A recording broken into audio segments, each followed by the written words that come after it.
Hello everyone and welcome back to Tabletop. I'm your host, the Board Game Nerd, and just an hour ago, the first images of Magic the Gathering Jumpstart has just been released. Now, if you're not too sure what Jumpstart is, basically Jumpstart is a new format that Magic is trying to go for. It's similar to a board game called Smash Up.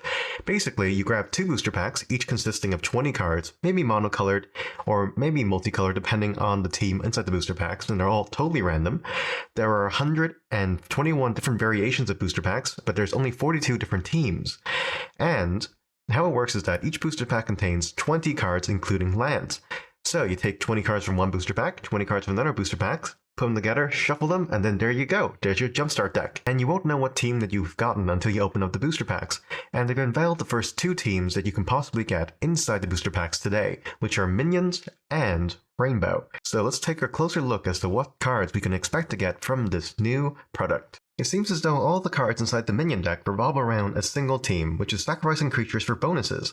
And the main draw for that particular booster pack or the team is Kel's Fight Fixer.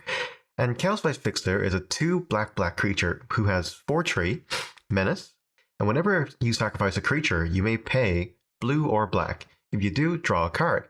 And for 1 mana, you can sacrifice a creature, and Kel's the Fight Fixer gains indestructible at the end of turn. So you want to sacrifice your creatures in order to gain more benefits, to draw more cards, or just to keep Kel's alive long enough so you can get more value out of her. This Minions team is the commonest team in all the booster packs, so you'll expect to see a couple of these during your playthrough. Peering through the cards now, there's nothing noteworthy about any of the cards that are here.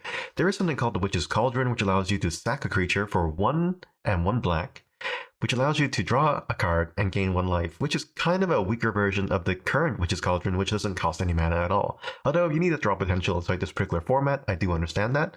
There's also something called the Nocturnal Feeder, who costs 2 and a black.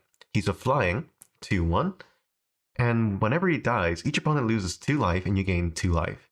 Well, he's a bit weaker than the Serrated Scorpion, which only costs 1, although he does have flying.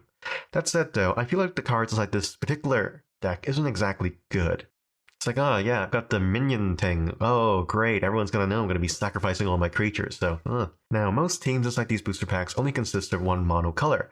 So whenever you open up a booster pack, expect to only play with that particular color and mix and match it with another color. However, there is one of the rarest teams which they unveil, which is the Rainbow set, which has multicolor, and there are 5 cards inside the deck, which allows you to fix your colors in order to play it. And I have to tell you now, the Rainbow one is the most rare iteration of the Jumpstart booster packs. Rainbow basically focuses around high costing cards that play high costing effects. And one of the best reprints inside this that I'm looking forward to is Maelstrom or Archangel for Woobark. It's a flying 5/5, and whenever it deals combat damage to a player, you may cast a spell from your hand without paying its mana cost. So basically, it allows you to play a card for free if you manage to deal combat damage to a player. I think that the 5 cards to correct your colors will help the Maelstrom or Archangel. You won't be too overpowered if you get it because, like I said, most of the other cards inside this particular product are monocolored. So at the very most, you're going to get 1 color support for the Maelstrom Angel. As a product, I can see this being a very unique gameplay experience. I can see myself having a lot of fun with this with my playgroup. However, as a consumer who is looking for more cards for the EDH deck, or just playing standard in general, you're going to want to avoid this product. Aside from Maelstrom Archangel, there isn't a lot of cards that I want personally for my commander decks. And all of the new ones that are printed for support for these teams, and granted there's only 2 of them unveiled so far, aren't exactly powerhouses. But they're expected to cost around the same price as a booster pack, and you can't really argue with the fun. It's probably a nice way in order to get your other friends into the game who aren't ready to commit a large sum of money to the game, which is fair enough. And maybe you get lucky and you do get the Maelstrom Angel, and then you can put it inside your commander deck and be like, whoa, look at that.